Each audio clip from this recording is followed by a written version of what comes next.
नमस्कार विद्यार्थ्यांनो, मी प्राध्यापक डॉक्टर वर्षा भोसले.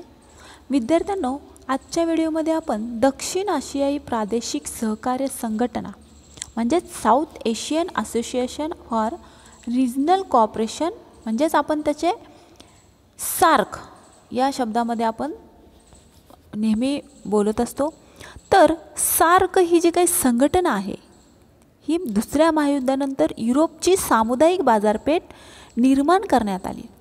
म्हणजे त्यामधून काय की युरोपीय राष्ट्रामध्ये परस्पर विश्वास आणि सहकार्य निर्माण करण्याचा प्रयत्न करण्यात आला आणि त्यातून 99 मध्ये युरो चलनाची निर्मिती झाली. म्हणजे त्याची पार्श्वभूमी लक्षात घ्या. आज ही जी काही बाजारपेठ आहे ती एक चांगली प्रादेशिक संघटना म्हणून कार्य करते आणि याच पद्धतीनं आशियाई राष्ट्रांनी आपल्या व्यापारविषयक गरजा पूर्ण करण्यासाठी आशियाई राष्ट्रामध्ये सहकार्य वाढवण्यासाठी आशियाई सामुदायिक बाजारपेठ निर्माण करावी असा विचार त्यांनी आपला पुढे मांडला. त्याचं कारण काय की प्रगत पाश्चात्य राष्ट्रांनी आशियातील अनेक राष्ट्रांवर व्यापारविषयक अन्यायकारक अटी घातल्या आणि आंतरराष्ट्रीय व्यापारामध्ये काय झालं, त्यांचं वर्चस्व असल्यानं नाणेनिधी म्हणजे इंटरनॅशनल मॉनिटरी फंड आणि जागतिक बँक म्हणजे IBRD या जागतिक व्यापार संघटना नंतर म्हणजे WTO वर्ल्ड ट्रेड ऑर्गनायझेशन यासारख्या आंतरराष्ट्रीय संस्थांवर त्यांचा दबाव असल्यानं काय झालं, आशियाई राष्ट्रांच्या हिताचा विचार न करता त्यांनी आंतरराष्ट्रीय व्यापार आपल्याच फायद्याचा कसा ठरेल एवढंच त्यांनी पाहिलं. म्हणून काय झालं की आशियाई राष्ट्रांनी आशियाई सामुदायिक बाजारपेठ आणि सार्कची स्थापना करण्याचा निर्णय घेतला. ही झाली आपली एक पार्श्वभूमी. तर प्रादेशिक सहकार्याची गरज का आहे, म्हणजे परस्परावलंबन किंवा समान उद्दिष्टांची जी काही पूर्तता आहे किंवा जागतिक शांतता आणि सुरक्षितता प्रस्थापित करण्यासाठी प्रादेशिक सहकार्याची गरज आहे किंवा व्यापाराला वृद्धी करण्यासाठी म्हणजे ही जी काही प्रादेशिक सहकार्याची गरज आहे ती गरज भासल्यासाठी भासली. म्हणून प्रादेशिक आणि आंतरराष्ट्रीय सहकार्य स्थापन करण्यासाठी ही जी काही सार्क संघटना आहे सार्क संघटनेची स्थापना झाली. तर या सार्क संघटनेची स्थापना कधी झाली, तर या सार्क संघटनेची स्थापना बघा की 1983 मध्ये बघा या सार्कमध्ये कोण कोण आहेत, भारत, पाकिस्तान, बांगलादेश, नेपाळ, भूतान, मालदीव आणि श्रीलंका या 7 राष्ट्रांचं संघटन स्थापन झालं. बघा म्हणजे या 7 राष्ट्रांवरूनच काय झालं, ही सार्क म्हणजे या प्रादेशिक संघटनेची स्थापना डिसेंबर 1985 मध्ये बांगलादेशातील ढाका ही काय आहे, बांगलादेशाची राजधानी आहे, येथे झाली. या संघटनेची जी काय 7 राष्ट्रे आहेत ती राष्ट्रे सदस्य होती. कुणाची, सार्कची. म्हणजे सार्क म्हणजेच काय, रिजनल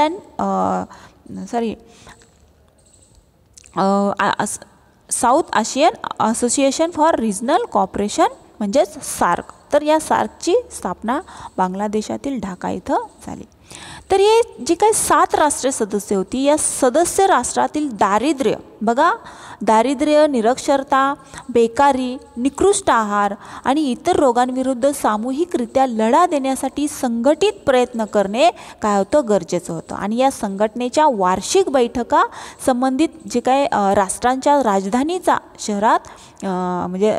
शहरामध्ये होतात. म्हणजे ही जी काही सार्क प्रादेशिक संघटना काय झाली, स्थापन करण्याची मूळ संकल्पना कुठून आली, बांगलादेशाचे जे काही तत्कालीन अध्यक्ष होते त्या अध्यक्षाचं नाव काय, झिया उर रेहमान यांनी मांडली.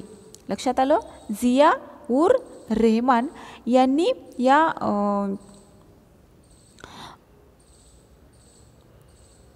कल्पना मांडली. झिया उर रेहमान यांनी ही कल्पना मांडली आणि त्यांनी या संघटनेबाबत सुरुवातीच्या बैठका बघा 1981 सुरुवातीची बैठक कधी झाली, 1981 कोलंबोमध्ये. नंतर 1982 मध्ये इस्लामाबादमध्ये बैठक झाली.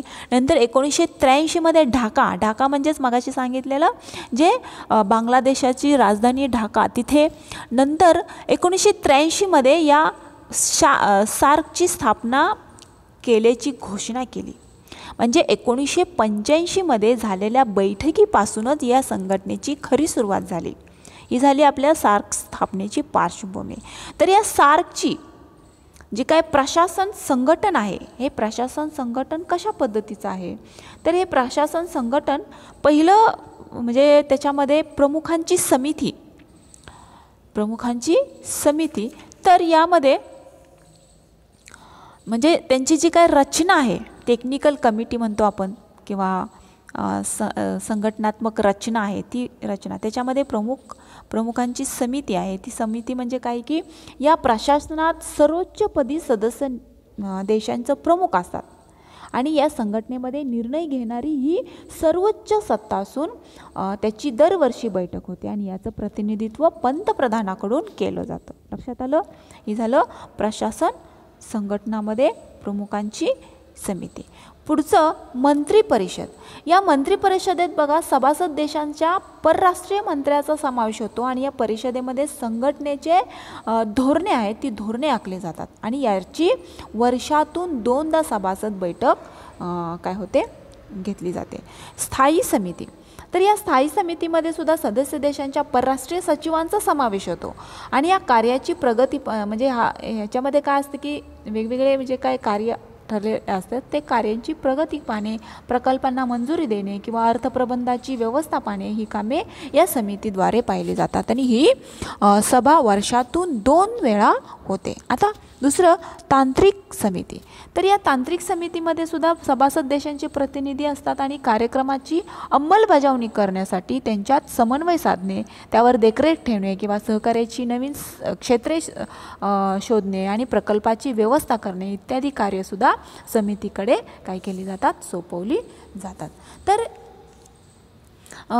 ह्या नंतर तात्पुरती समिती किंवा अभ्यास मंडळ म्हणतो आपण त्याला.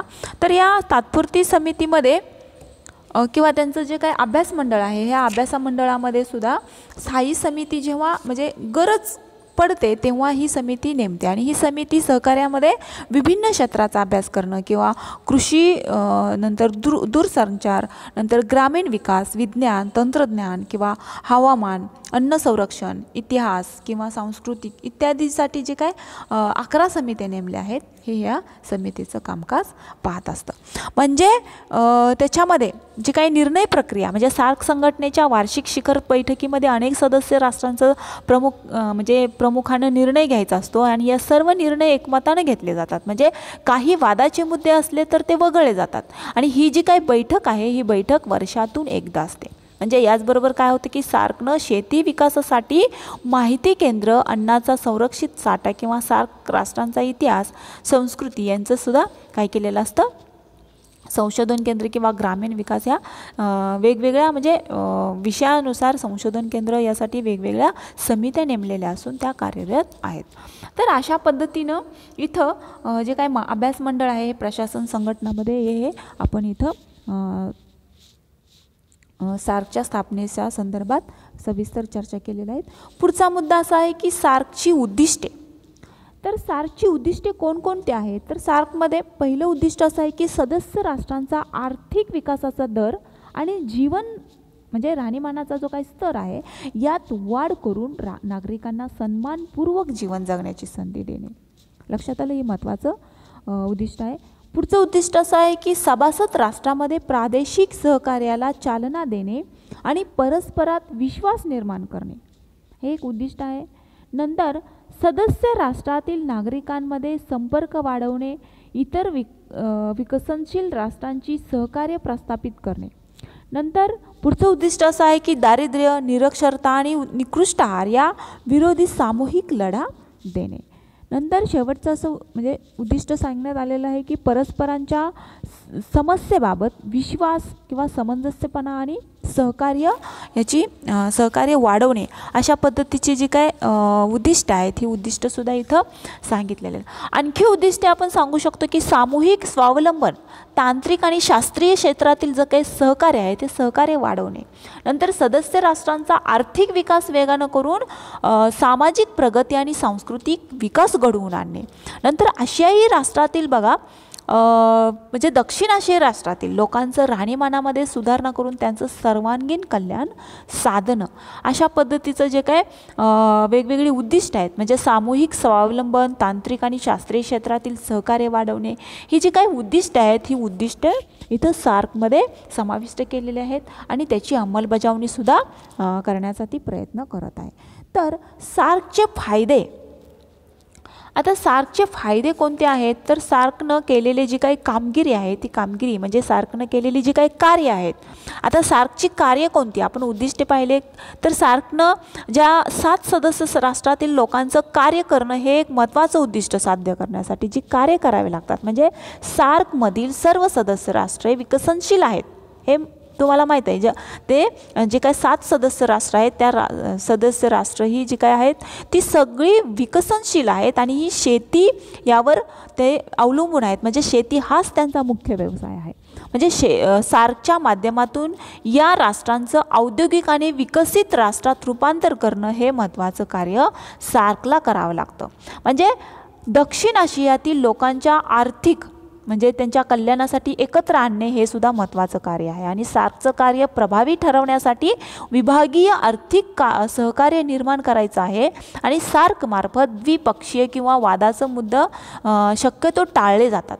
म्हणजे 7 सदस्य राष्ट्रांचे जे कमी अधिक प्रमाणामध्ये समान असलेले जे सामाजिक, सांस्कृतिक आणि राजकीय प्रश्न सोडवण्याचे एकत्र प्रयत्न केले जातात. म्हणजे सार्कच्या दरवर्षी भरणाऱ्या शिखर परिषदेत जे काय महत्त्वाची जी काही कार्य पार पाडली जातात, त्या कार्य पार पाडल्यानंतर जे काय फायदे आणि तोटे निर्माण झाले हे आपण इथं पाहणार आहोत. तर पहिला फायदा असा आहे की प्रत्येक वर्ष हे विशेष वर्ष म्हणून साजरे, प्रत्येक वर्ष हे विशेष वर्ष म्हणून साजरे. तर विद्यार्थ्यांनो, याच्यामध्ये बघा की सार्कनं बघा विशेष वर्ष म्हणून साजरे केलेल्या जे काय वर्षामध्ये बघा 1989चं वर्ष म्हणजे मादक पदार्थापासून बघा लढण्याचं वर्ष, 90मध्ये बघा लहान मुलींचं वर्ष, 1991मध्ये निवासाचं वर्ष आणि 1992मध्ये पर्यावरणाचं वर्ष, नंतर 1993मध्ये दारिद्र्य निर्मूलनाचं वर्ष, नंतर 1996मध्ये साक्षरता वर्ष, तर 1997मध्ये पार्टिसिपेटरी गव्हर्नन्स वर्ष, असे वर्ष त्यांचा यामध्ये वेगवेगळ्या विशेष वर्ष म्हणून त्याचा समावेश केला जातो. म्हणजे हे वर्ष साजरं केल्यामुळं सभासद देशांच्या अनेक समस्या कमी झाल्या. बघा की सार्कनं 1991 ते 2000 हे लहान मुलींचं दशक म्हणून साजरं केलं आणि 2001 ते 10 हे लहान मुलांच्या हक्कांचं दशक म्हणून साजरं केलं जातं. म्हणजे अशा पद्धतीनं हे जे काय 1992 पासून सार्कनं प्रत्येक वर्ष हे विशेष वर्ष म्हणून साजरं केलं. पुढचा मुद्दा असा आहे की व्यापारामध्ये वाढ. तर सभासद देशातील सहकार्यामुळं आंतरप्रादेशिक आणि आंतरराष्ट्रीय व्यापारामध्ये जी काय वाढ झाली, म्हणजे सार्कनं काय केलं की सभासद असलेल्या राष्ट्रांच्या आंतरराष्ट्रीय व्यापारामध्ये वाढ होण्यासाठी व्यापारी गटाची स्थापना केली आणि या उद्दिष्टांतर्गत 1995मध्ये सार्क सभासदांची साफ्टा म्हणजे south Asian free trade area, जो आपण त्याला शॉर्ट फॉर्ममध्ये साफ्टा म्हणतो, या साफ्टा व्यापारी गटाची स्थापना केली आणि या साफ्टांतर्गत सार्क सभासद राष्ट्रांच्या परस्परांतील जी काही व्यापारामध्ये समाविष्ट म्हणजे 2000 वस्तूंवरील निर्बंध हटवले गेले. बघा, तरी या वस्तूंचा समावेश खुला परवाना गटामध्ये केला गेला. म्हणजे सार्कच्या सभासदांच्या व्यापारामध्ये विविध प्रकारच्या कर सवलतीसुद्धा दिल्या गेल्या, म्हणजे व्यापारामध्ये मोठ्या प्रमाणात वाढ करण्यात आली. पुढचा मुद्दा आहे की आर्थिक विकास. तर या आर्थिक विकासामध्ये बघा सार्क सभासद राष्ट्रांच्या आर्थिक विकासामध्ये वृद्धी घडवून आणण्यासाठी सन 2006 सालापर्यंत सार्क राष्ट्रामध्ये होणारा जो काही संपूर्ण व्यापार आहे तो संपूर्ण व्यापार मुक्त स्वरूपाचा करण्याचं जे काही उद्दिष्ट आहे ते उद्दिष्ट निश्चित करण्यात आलं. म्हणजे सार्कच्या सभासद देशांच्या आर्थिक विकासाला काही प्रमाणात गती प्राप्त झाली. तर अशा पद्धतीनं आर्थिक विकाससुद्धा त्याच्यामुळे घडून आला. पुढचा मुद्दा असा आहे की तांत्रिक आणि वैज्ञानिक विकासाला चालना. तर या सार्क राष्ट्रामध्ये तांत्रिक प्रगती आणि पर्यावरण विषयक किंवा हवामान विषयक जे काही तंत्रज्ञान आहे, माहिती तंत्रज्ञान आहे, यांच्या सुधारणासंबंधी सामंजस्याचे जे काही करार झाले, म्हणजे सार्कच्या स्थापनेमुळं सभासद देशांच्या तांत्रिक आणि वैज्ञानिक विकासाला चालना मिळाली आणि या चालनेमुळं सभासद देशांची सौदाशक्ती वाढली, म्हणजे सभासद देशात सहकार्याची भावना काय झाली, वाढीस लागली आणि या तांत्रिक आणि वैज्ञानिक विकासाला काय झाली, मोठ्या प्रमाणात चालना मिळाली. हा एक महत्त्वाचा फायदा आपल्याला दिसून आला.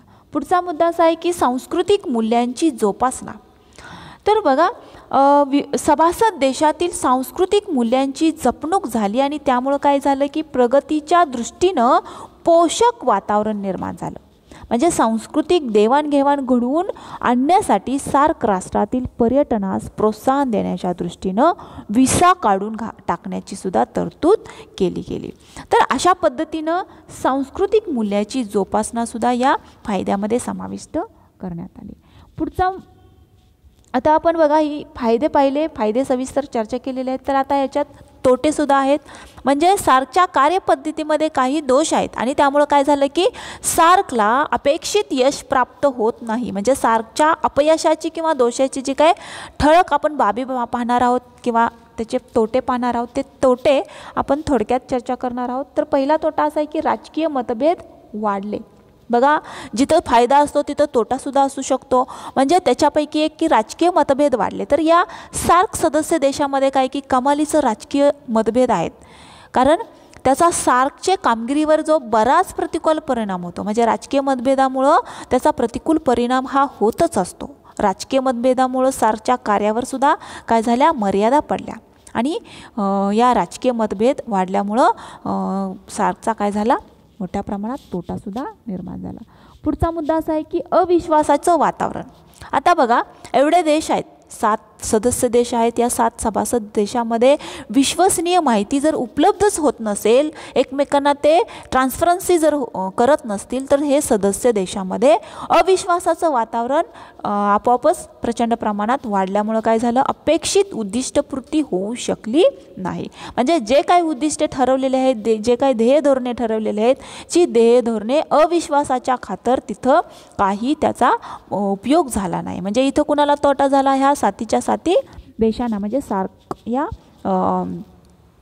संघटनेला झाला तोटा झालेला आहे. पुढचा मुद्दा असा आहे की कमकुवत संघटन. म्हणजे याचा परिणाम काय झाला बघा, इथं ट्रान्सपरन्सी नाही, एकमेकांचे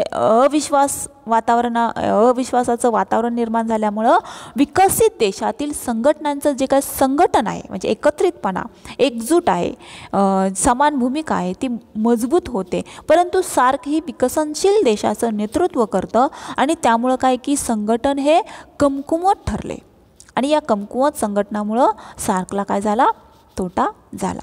पुढचा मुद्दा असा आहे की व्यापारात अपेक्षित वाढीचा अभाव. तर या सार्कचं प्रमुख उद्दिष्ट काय की आंतरप्रादेशिक आणि आंतरराष्ट्रीय व्यापार वृद्धी करणे.